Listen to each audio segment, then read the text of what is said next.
Welcome to Conscious Living Collective, transformative journey in consciousness with the community of like-minded people. My name is Tomek. I'm a scientist, teacher, and transformation coach. In this live session, we blend the latest in scientific research, the deep wisdom of mindfulness, and the art of fulfilled living. This is an invitation to have your own first-hand experience and emerge on the other side with a renewed sense of purpose and well-being. Welcome, welcome, welcome. We have here an opportunity to once again connect collectively with one another and have this wonderful experience. I'm so happy and grateful to be here. And as always, I want to start by welcoming everybody who decided to cultivate a quality presence in here and now in the Conscious Living Collective, which is a platform for all of us to express yourself in the most authentic way. And to welcome the core members of this Conscious Living Collective that has been supporting me for so long and are indeed an integral part of this session. Thank you for being here, my wonderful patrons. Hello, Austin. Hello, Anne. Hello, Parvana. Hello, Diane. Hello, Carmela. And others who, hello, Mary, and others who come here on a regular basis. Hello, Anne. Hello, Sandy. Hello, Karen. Very good to see you all. Please let me know if you are joining for the first time. I'm always curious to know who's here for the first time so I can offer you particularly warm welcome, because being welcome to a group that meets every week, it's a new and important experience. I want to make sure that you are included in this conversation. Ashley, hello and welcome. Very glad to see you here for the first time. Essie, hello Essie. You are most welcome to our conversation, to our Conscious Living Collective. Anybody else before we jump in?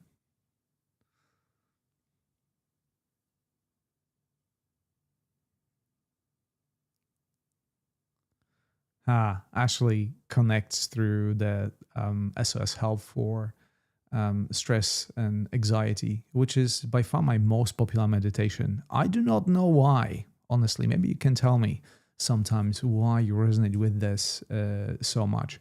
But if you like this meditation, today's session will be indeed very helpful to understand why anxiety and stress are so prevalent in our times. Thank you, my patrons, for helping me in welcoming all the first-timers. And for you first-timers, this part is for you. Our sessions on Conscious Living Collective happen every week in the spirit of cultivating authentic presence on this platform. And we always start with a conversation. We start with including everybody and acknowledging everybody. And then we jump into first-hand experience of it, as I said in the introduction. So you can experience and can have your own experience. So see that the knowledge and the topics that we discuss are relevant to where you are, who you are, and where you are at. The relevance of these sessions is of the most importance to me. And I want to start right here, right now, because topic that I want to introduce today I introduced it as a question, not question, as a statement. The greatest mindset obstacle that everybody struggles with. So rather than me saying all these words of wisdom and the knowledge, I want to ask you, what is the greatest mindset obstacle for you that you struggle with? Let us start here. And in the meantime, I will keep welcoming wonderful new members. Hello, Nicola from Norm, Australia. Nicola, can you help me to locate Norm in Australia?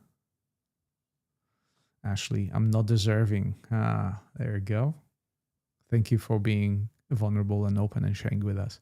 This conversation is all about you participating. The more you participate, the more authentic this space can be. So please, if you only have the courage, please share. Diane, negative thoughts, constant worries.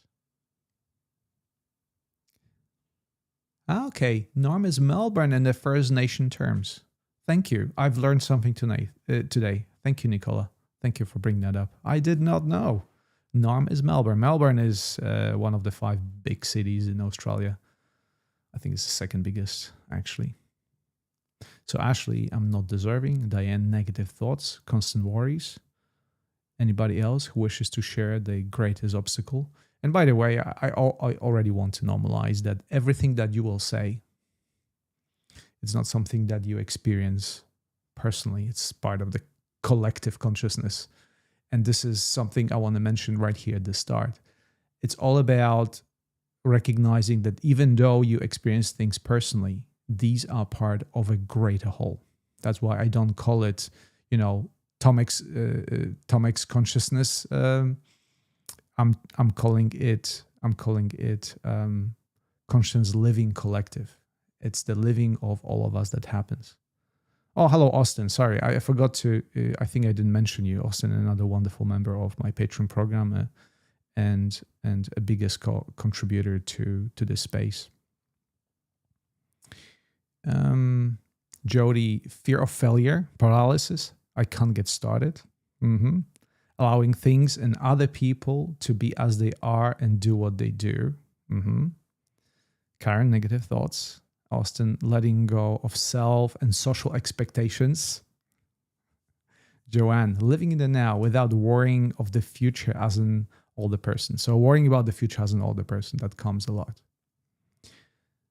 So when I was preparing to Rebecca, not good enough, and Rebecca catastrophizing, please keep them coming. If you only have courage to, I will always include you in the conversation. Your contribution is very, very welcome and important. So when I was preparing to this topic, I asked myself a question. What is the greatest mindset obstacle that we all struggle with, without exception, every single person on this planet? And the key word here is inner critic. And you have heard about the inner criticism that we are dealing with on a daily basis.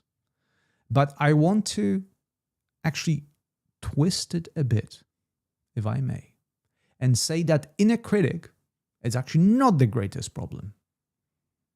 The greatest problem is that we take the word of the inner critic, the constant narrator at the background of our mind, as a verdict, as an ultimate verdict that is true.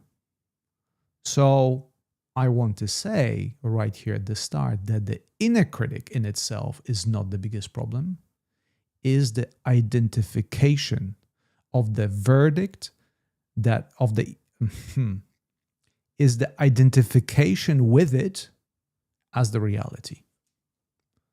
Most of us, including me, most of us, most of the time, I should say, be more precise, identified with the verdict of the inner critic. And to summarize, not only voices of all of us here on Insight Time, it's almost 50 of us from around the world. When you look for forums on the internet where people share the deepest fears, they will say, I am behind. I am broken. It's too much. You are not enough. Everyone else has figured this out. What's wrong with me? And without saying any word, I want to ask you, all of you here, if you have courage, and if you want to, if you feel called for it, when I will say a couple of statements that again are taken from personal experiences of real people, and feel free to raise your hand if it resonates with you. Okay? That would be very, very helpful. Hi, Sandy. Yeah, Gloria says, I'm grateful every day, and worrying about my future is something I need to focus on less. So again, this is the inner critic. This is the operational, your subsystem of your mind that contributes to all these questions. And if you remember our previous couple of sessions, we were talking about anxiety, how to go through it. We were talking about stress. We were talking about the purpose and meaning. And in all these topics, the important thing to understand was the default mode network. Default mode network, which is the network in your brain that is responsible for the narrating, for the story that it's running in the background every time you daydream. And understanding that the purpose of this network is to continuously compare. In science, they call it is self-referential.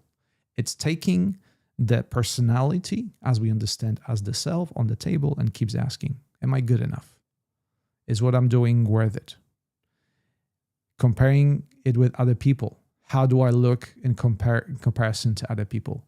This is very much the nature of the self-referential default mode network. And this is something that we are all equipped with. Every single person that is now part of the Conscious Living Collective.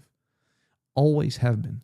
And understanding that is fundamental to dismantling this. And I will be offering ways to come back to the place from which the inner critic, it's no longer so scary because it's no longer who you are. So now the couple of statements I want to share with you. Right? What people say very often, and simply raise your hand. If you can either do it virtually next to yourself and your thoughts, or just put it in the comment section. And the statement, first statement, I know I should just be happy, but I can't stop the loop in my head. I know I should just be happy, but I can't stop the loop in my head. This is the first voice of the inner critic that we are all equipped with. How many of you resonate with it at any given point in the past or at the moment? I know I should just be happy, but I can't stop the loop in my head. Yeah. Yeah, I'm sorry, I'm going to raise my hand.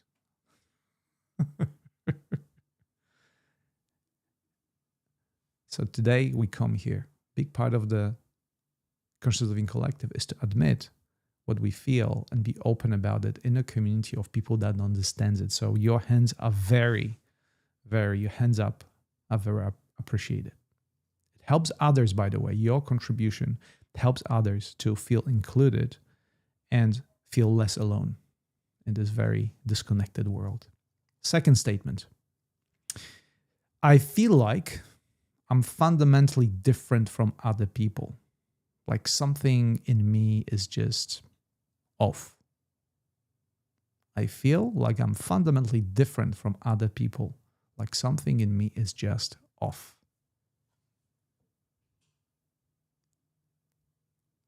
I'm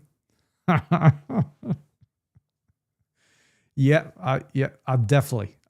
Since the very beginning, as a kid, I look back and I recognize on the level of my personality that discrepancy, that it's like a splinter in me, and there's something is off. I'm fundamentally different, and the big reason for Conscious Living Collective is that all the fundamentally different people can come to one place and connect together to recognize that actually you are very unique and very special, but we are all together collectively fundamentally different. So there's many people that are fundamentally different, and that's who we are. And this is, but again, let me carry on with the statements. Okay. Statement number 3. I can't start anything because I already know how it'll turn out. I can't start anything because I already know how it will turn out. Raising my hand. Raising my hand. By the way, it's absolutely normal to raise hand to every single one. I'm raising hand to all of those, by the way. Kelly, I'm so happy to be back in the space with this community, and Tomek, hope all are doing well and sending positive vibes to all here. The quality of your presence here, Kelly, is the most important thing. You are you're one of the contributors to Conscious Living Collective. Thank you for being here. Yeah. And by the way, this is the raising hand thing is my way of normalizing all those things. Because even though you might even not admit it, but I know that every single person feels and resonates with this statement at some given point, and some given point in the past. All right. So that was the 3rd statement. I have only one more. I feel fine on the outside. Inside, I'm just tired of fighting myself. Very often in me. I'm feel tired fighting myself. I'm gonna repeat that. Yeah. You can use 2 hands as well. I feel fine on the outside. I'm fine. Inside, I'm just tired of fighting myself.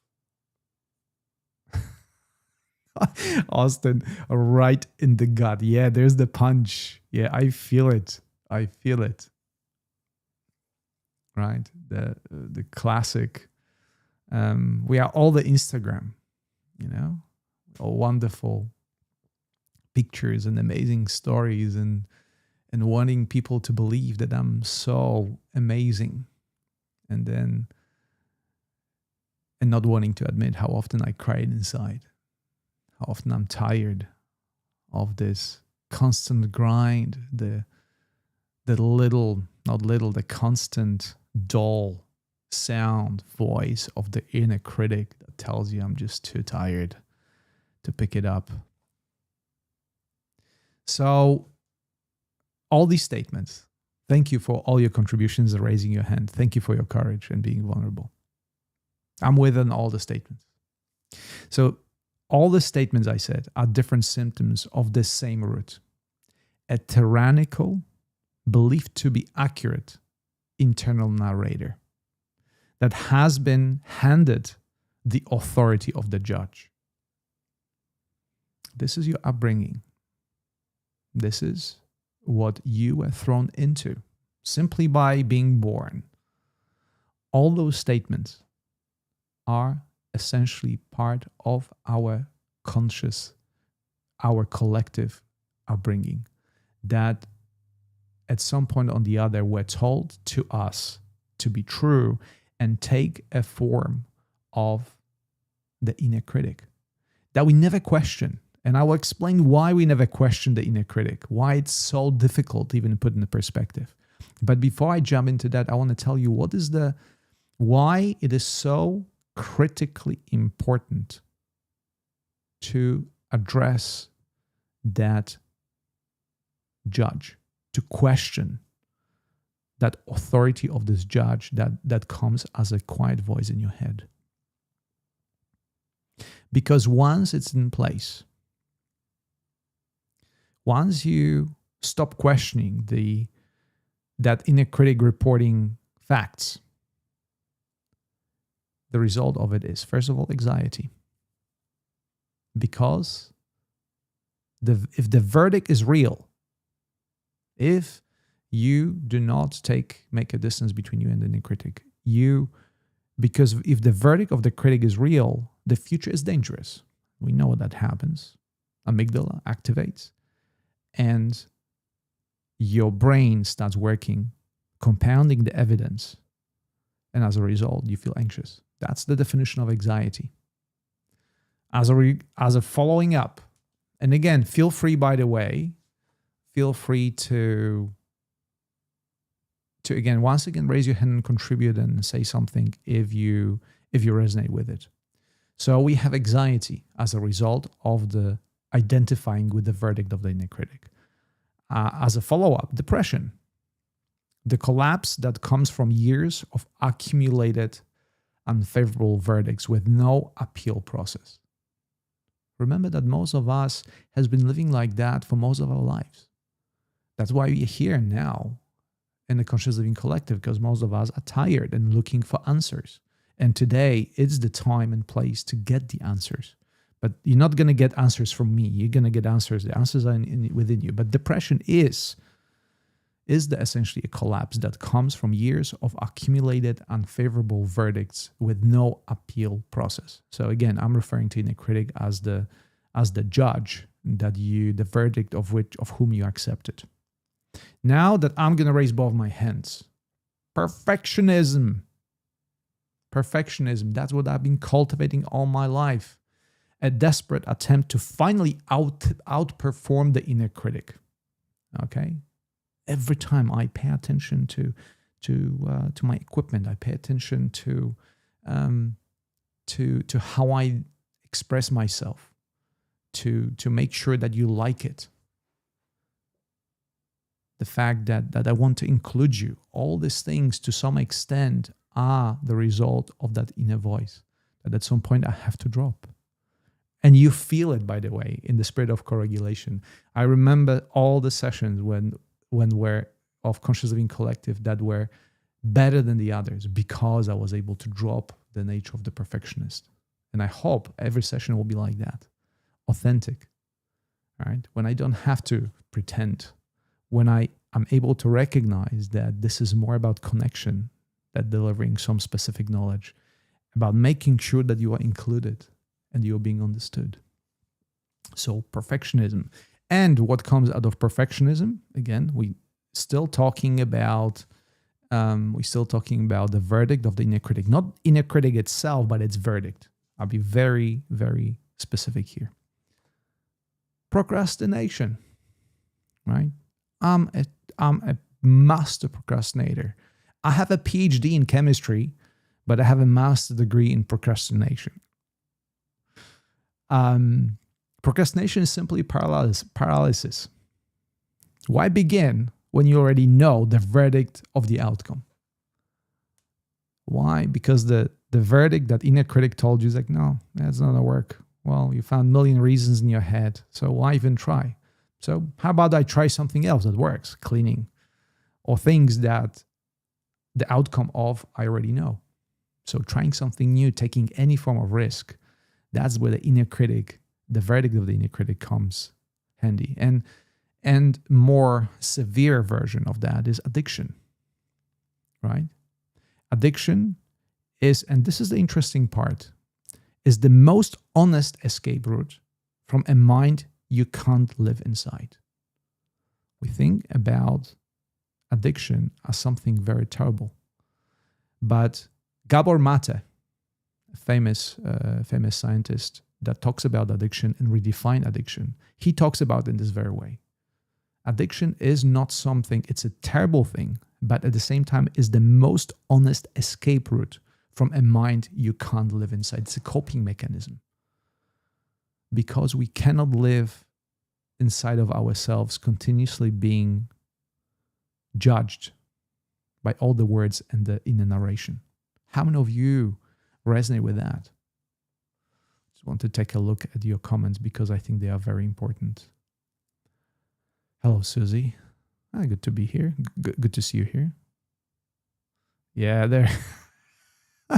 I really love how there are multiple hands showing up in the recognition of what we are all going through, right? I'm not talking that to point out a fault in you. I'm pointing out, actually, because you see, I'm laughing as well because those things become hysterical, and humor is very often a wonderful tool of dismantling all those things that we all experience. So when you raise multiple hands, They are very welcome, I just want to say. And agrees with the... Oh, Mary has a PhD in procrastination. Yeah, I'm not going to compete. I'm competitive. I'm going to compete. I'm going to get to my PhD level. I definitely am in the master level of procrastination. But Mary said she's got PhD in procrastination. Fantastic. Well done. Kudos. Austin says there's a high, quote unquote, that comes with waiting until the right time instead of being present with it. Yes, Austin, actually, you point out, I want to mention that. You point out to a very interesting reward mechanism, and that is psychologically and neurologically explained. That everything that we do, even there is a pleasure in feeling anxious. It's very interesting thing. Or addiction, obviously, there's a huge reward in addiction as a mechanism of not getting, rather than getting the real thing, we're going for the substitution. So we're getting reward from a substitute, not from the real thing. But we experience a certain degree of reward, and this is the important thing. So all the coping mechanisms, they offer reward, even though they're not addressing the root cause. It's in today's medicine. This is a very what happens on the level of neurology and biology in your body. It's being translated into pharmacology, rather than addressing what causes the disease. We simply take a pill and manage the symptom, right? We take a substitute. Right? We're not trying to heal or cure the disease. We simply managing the symptoms. That's what what I'm talking about is about. That's what it's managing the inner critic, right? Not trying to address it straightforward. That's too difficult. We just address the symptom of it. And after addiction, the next one is, and again, feel free to raise multiple hands or one hand, chronic comparison. Jeez. Using other people as a measuring stick against the verdict, and usually losing. That's what I find humorous. Chronic comparison, right? How many times you compare yourself and you come on top? You compare yourself because you want to. Your inner critic wants you to come on the bottom, right? So using other people as a measuring stick against the verdict. We usually find ourselves, all those giants, obviously in our heads, they're not real giants. But we take those big people, authorities, mostly when they make a lot of money. And it's like, I will never make that much money. So you're comparing yourself in order to lose. Any hands? Yeah, I thought so. Yes, social media. There you go. You can see a very attractive girl in bikini, having perfect diet, perfect skin tone, having all the amazing physique, and then the comparison comes in. Yeah. Oh wow. We don't never recognize that these people, and I had experience of the influencers contacting me and saying that they're listening mostly to the SOS stress for help and anxiety, because on the outside they have so much pressure to show that external layer, but the inside they are the ones that cry the loudest. And I'm not trying to, again, I know we all struggling with this. I wish they could come to Conscious Living Collective and feel included for a moment outside of this comparison, because that's what we're trying to do here. We by sometimes laughing and crying at the same time about all these traits and all the results of the dealing with the inner critic for most of your life. We're trying to take away power from it. But ultimate tool will come in just a second. No comparison is not problematic for me. My inner critic seems focused on my own self as its critic. Yeah, makes sense. And then again, one that I resonate with: relational avoidance or sabotage. If they really see me, so when you go in a relationship with equipped with the verdict of the inner critic, you think if they really see me, they'll confirm what the voice already knows. So you come and we play really nice. We try to the best ourselves, and at some point we feel a bit more tired, and we feel like, oh no, they will find out who I really am. And by who I am, it's not actually who you are, but what's the verdict of the inner critic, right? How many of you felt this way? So many relationships, including current one, actually, at some point.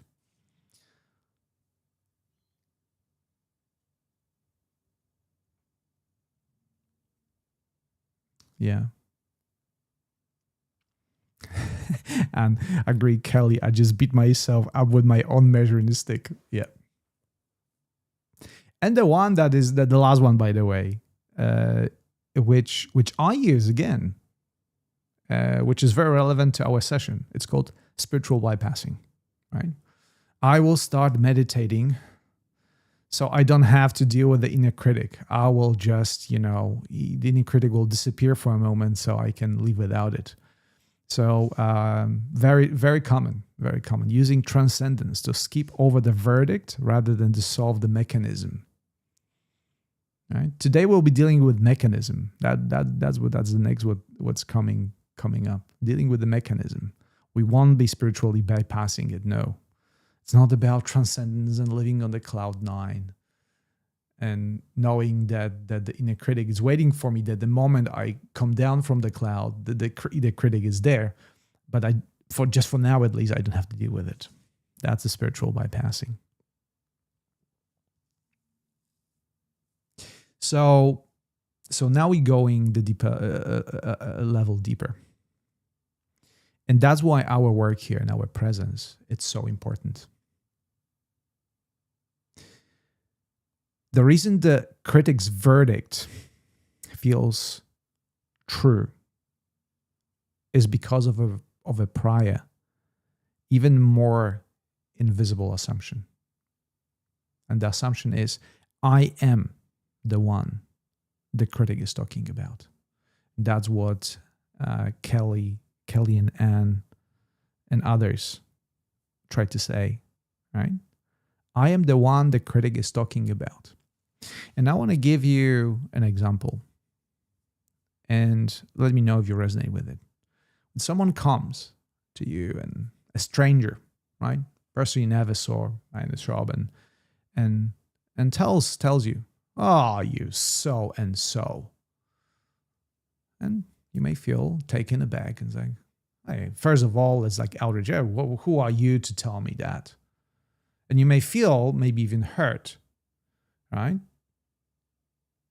But then it's like, yeah, well, who is that person? I don't know that person. I don't care about that person. And you move on. But now imagine the same situation, the same thing mentioned by your close friend. Close friend comes to you, and whether it's true or not, it doesn't matter, by the way. Says, "You are so and so." And you feel already the caliber of that statement is much greater because it's someone that you trust. Right? It's my friend. Oh, they say that must be true. They know me better. And now, the third level is the level of the inner critic. The inner critic, it's very often you are completely and utterly identified with it. Is the most trusted friend because is someone who knows you the most. Right? It is you. That's what you think. That's the feeling. I am the one the critic is talking about, and critic knows me the most because I think it's me. And today, that complete identification of self with the object of the inner narrator commentary. There's no gap, no witness. No, the thinker and the thought are fused. See what happens here? All the statements. That's why you raise your hand, because they feel so personal or directed to you. But the truth is they were directed towards your personality. That is not you. Personality is just personality. Right? You being a lawyer, a a chemist, a scientist, a coach. It's just description of the layer of you, but they are not just you. So, and then what we try is usually the positive thinking. Okay, if I think more positively than the inner critic, that's the way to address inner critic.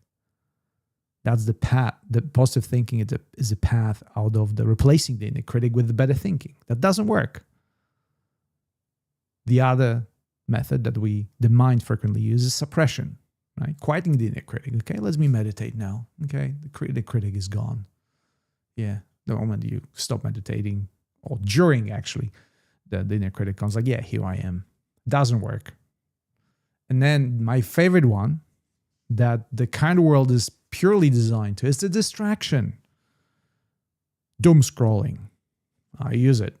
Oh, if I'm distracted, the inner critic is not there, right? You shift your awareness from the inner critic to something else, to dopamine. Every time you scroll, you go on an app or social media, there's no inner critic because your mind is somewhere else.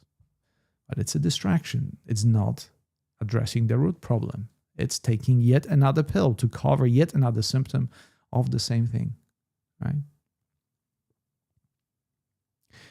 And then we have those three pathways that don't work. Positive thinking. Oh, let me just be positive. The suppression, right? Meditation. Yeah. Well, distraction, social media. And now we have the path that I suggest to you, all of us here together, because we're in this together. And something that the contemplative paths were suggesting always since the very beginning. The discovery of the one who's aware of the inner critic. The multiple meditations I posted on Insight Timer, if you care to look at it, they point out towards that part. The part that is prior to inner critic, that is not defined by it, and in turn is not threatened by it. The awareness itself. For the awareness, when you go there, you recognize inner critic is just a layer. The same as you being a lawyer or a banker or economist or a scientist. It's just a layer. It's not full picture. Just a one subroutine, if you will, of the operating system. But it's not the operating system itself, unless you're using it so very often. And now I give you an excuse why it's so hard to see the inner critic. Because for most of us, for all of us, the inner critic is internalized so early in our life, right? As a child, you learned to self-criticize before your parents could criticize you, and that was a survival system. That worked. And you have taken this very early adaptation to your adult life and keep using it right now without actually understanding where it came from and how it feels. And feel free to do self-reflection right now. It feels, so raise your hand. For most people, describe it as a grinding, exhausting, low-grade, constant friction in the effort of carrying the judge inside you into every room you enter, every relationship you begin, every project you try to start. That grinding, exhausting, low-grade, constant friction that is the price that you take care that you pay for carrying that inner critic everywhere. This is what happens. So today in this session, in this meditation, we will be going below the layer of the inner critic, below the level of the mind and the thoughts that constantly narrating the reality, and seeing for yourself who's observing the inner critic, making an effort to observe whatever happens to you, including the inner critic, from the perspective of the deeper awareness. And see what's going to happen. It's not going to be easy, because remember, that subroutine that it's so trained from early childhood was accepted without any question, because it developed so early. We will be looking at it and seeing for yourself. That's the only way this can be addressed, by looking at it, not you as a Kelly, Austin, Evie, Mary, Anne, looking as a fundamental reason why we are here, that awareness that all connects us, and seeing it in work, seeing it working, and deciding for yourself if that's something that you wish to keep or wish to pay more attention to. Maybe listen less or listen more. I don't know. That will be your choice. I'm not offering you a way out. I'm offering you the way in. I'm offering the inside track leading to the awareness, because awareness, from the perspective of awareness, inner critic is just a thing. It's not good or bad. How do I use it? Am I using it to my advantage or not? And the difficult part of it is not to destroy inner critic, but to go into level of awareness from which inner critic is just a layer. It's just a concept. Goes to that space where a lot of kids, before the inner critic develops, that's where they reside. They don't care. They're just careless. They're just pure awareness, trying to experience itself, and usually comes in a very joyful way, by the way. That's why I love observing kids and the joyful expression of awareness, unbiased, until it becomes biased.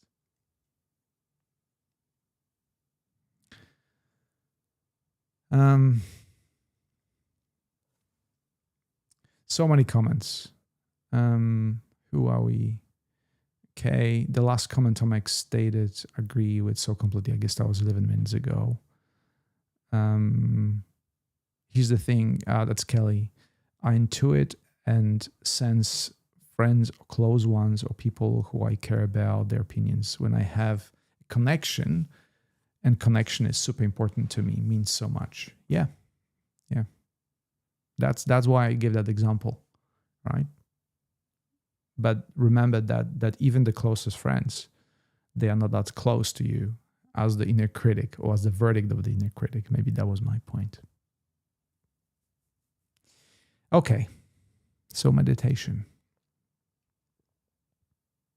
Before I jump into the practical part, into meditation, I want to say that each of you taking responsibility for your connecting with the awareness, making the effort of connecting with the awareness through my guidance, is actually helping everybody else here. That's why I call it Conscious Living Collective. That's the idea. But again, however good it sounds, it will come with, it requires an effort to continuously redirect yourself away from whatever shows up to the more fundamental layer of the awareness, and simply being aware of what is happening, what comes your way, and just seeing clearly what that is. So by helping yourself, and this is the interesting part, you help others. Because if you attended my previous sessions, we are talking about co-regulation. We're talking about the cardiac coherence that happens in this group very much in this very moment, because you choose to, because of your choice, because of your decision, your effort, your commitment, and consistency in coming back. And the more you experience it, the more others will have a chance to experience it.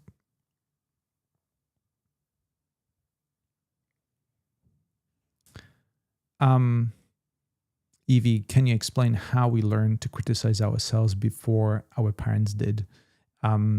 It's simply the programming that becoming it. It's collective consciousness. So remember that children receive information from the environment before they develop language. The system is continuously the growing organism. receives information on not on the level, actually the level of words is the least important thing. It's the level of stimulation. And we and we are all self-critical. And that organism basically grows with the imprint of that self-criticism. Right? So by the time you are verbal, by the time your parents tell you don't do this, don't do that, you so and so, you already learned it. Your neurology, the imprint on your neurology was already there. Nicola asked, are the CLC sessions available to listen after the session? Yes.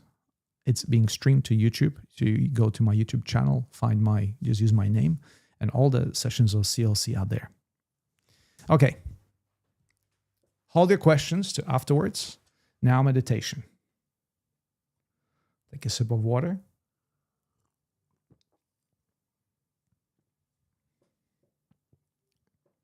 Music by Peter Helland.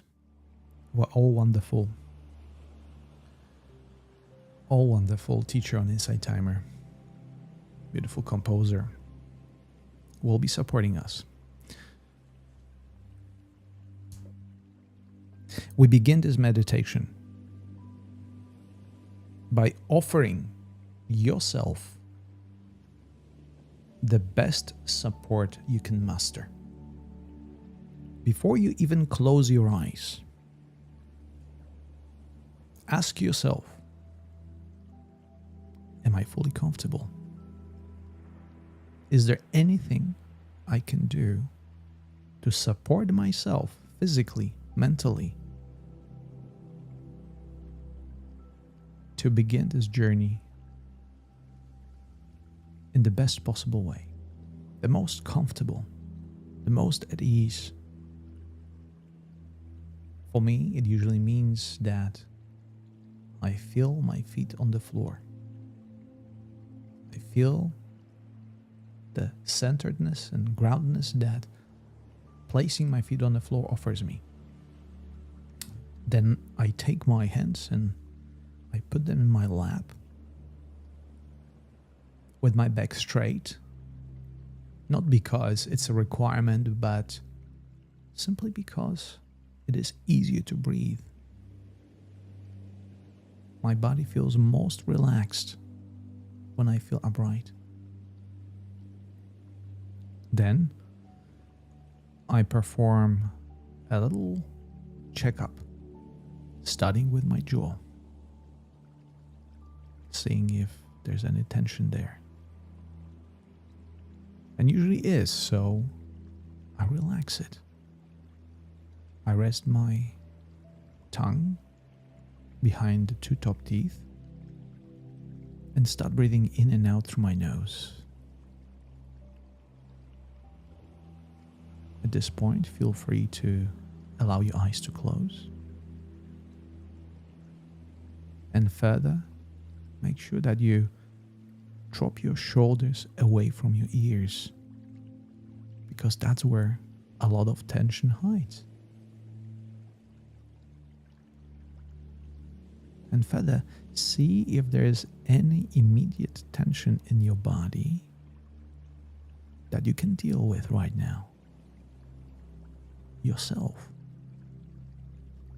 To make sure that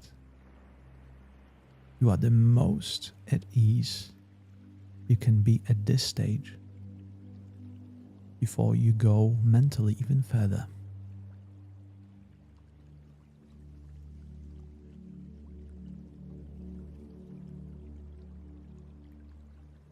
Feel free to take one or two deeper breaths,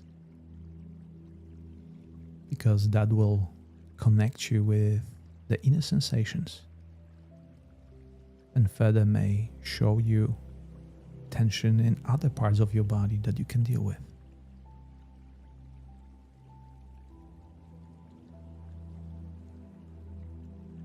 And when you do that, consider your mental state and be honest with yourself. Describe, using your mind, one or two words. What is your mental state right now? and see how it is reflected in your body. And this is your starting point. And from this point onward, you are taking not only yourself, but everybody who is meditating right now beyond the level of your mind and your body, and start recognizing who is really experiencing this very moment. Who is thinking the thoughts, feeling the feelings, experiencing the bodily sensations.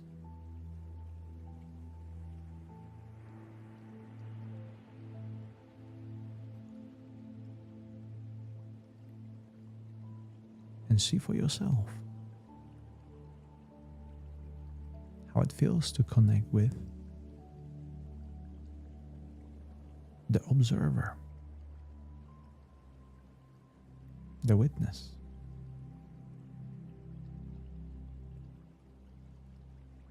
And you do it by allowing all the experiences of mental, physical, psychological, spiritual nature come to you as they come without resistance.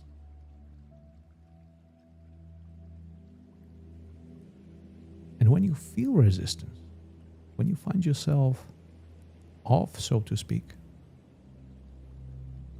consider that experience itself as well. In this meditation, feeling outside of your comfort zone, feeling off, is also an experience that you can include in the landscape of the inner witness.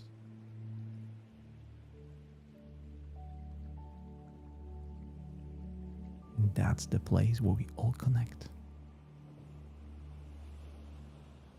That's where we, all individuals, become connected and included and recognized. Because right here, right now, we all connect not through our personalities, but through the awareness that is common to all of us.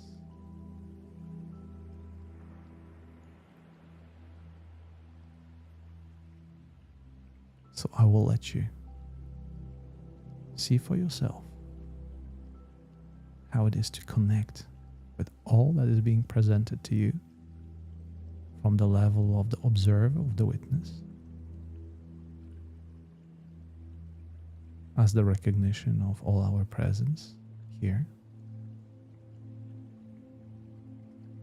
And I'll be here and others will be here by your side to experience their own landscape.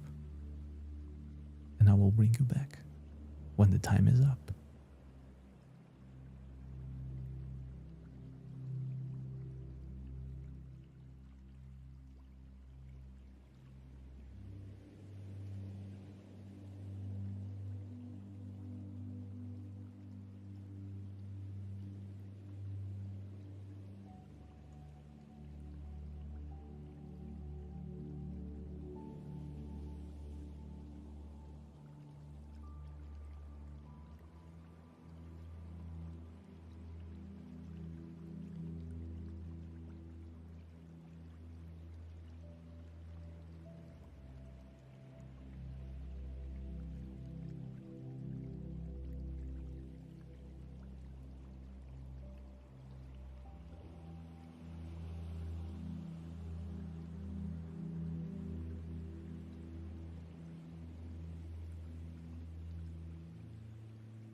And now it is time to shift your awareness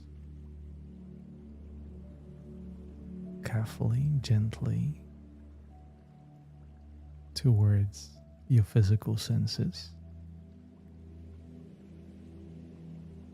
See how it feels to have the ability of moving your witness from the deeper level of awareness towards your physical senses.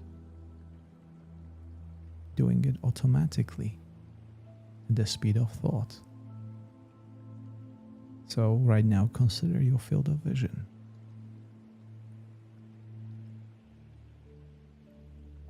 See brighter and darker spots. Who sees them? Is it your personality? Is it something else? Who makes that connection? Then connect with the music and the sound of my voice through your hearing.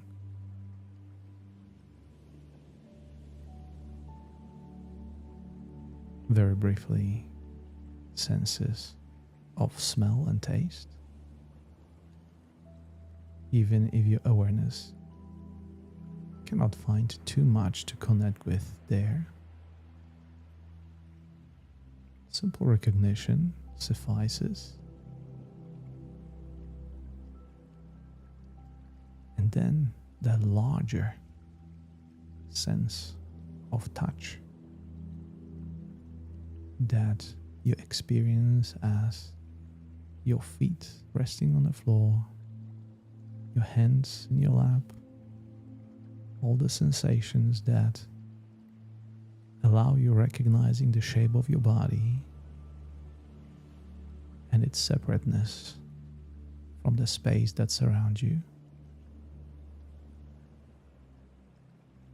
Once again, feeling the inner sensations.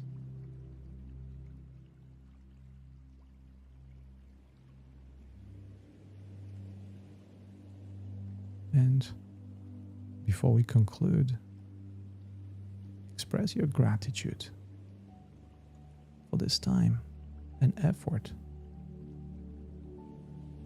in this meditation, in this togetherness that you are a part of, you are a co-creator of.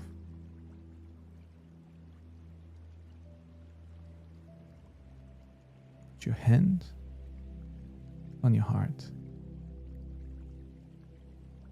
feeling its warmth, knowing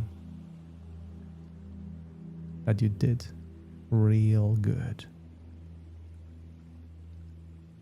and you are deeply appreciated for your presence, for your effort.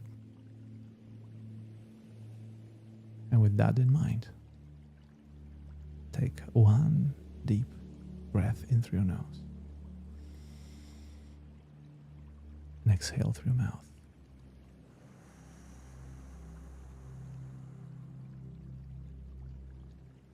And when ready, open your eyes and welcome back.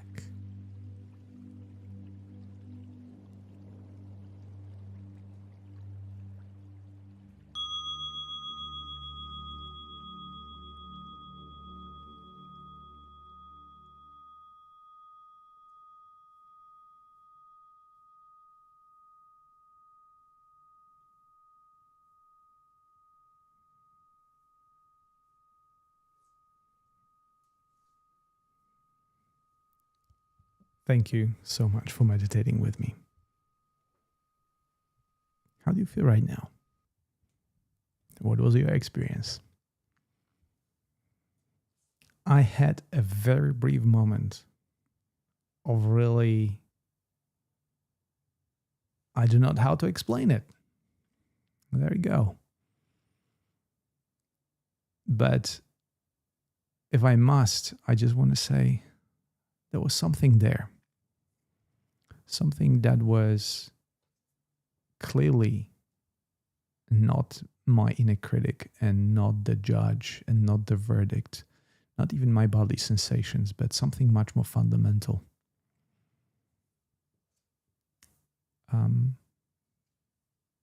Thank you, Kelly. Thank you, Karen. Thank you, Joanne. Mary, expansive and connected. And my gratitude to you. Thank you, Carmela and Karen, for your kind donations. Thank you so much.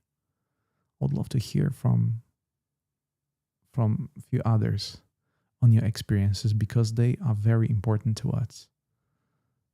Austin, growing kindness within that allows all things to be present. Austin, you definitely have way with words. That's exactly growing kindness within that allows all things to be present. Yeah. Thank you. Thank you, Anne. Thank you, Kelly. Thank you. It's my pleasure to sharing myself with you. The relational thing. All the teachings, obviously they're not mine. I'm just sharing the teachings that are already out there in my own specific way. And my only intention is that they find you in a way that you are, that help you to understand yourself better. And our consciousness of conscious living collective expands. So wonderful. Thank you, Kelly, for your donation. Evie, thank you. Sandy, thank you for being here, for co-creating this connection. Yeah. A few maybe words about how you're feeling right now before we conclude.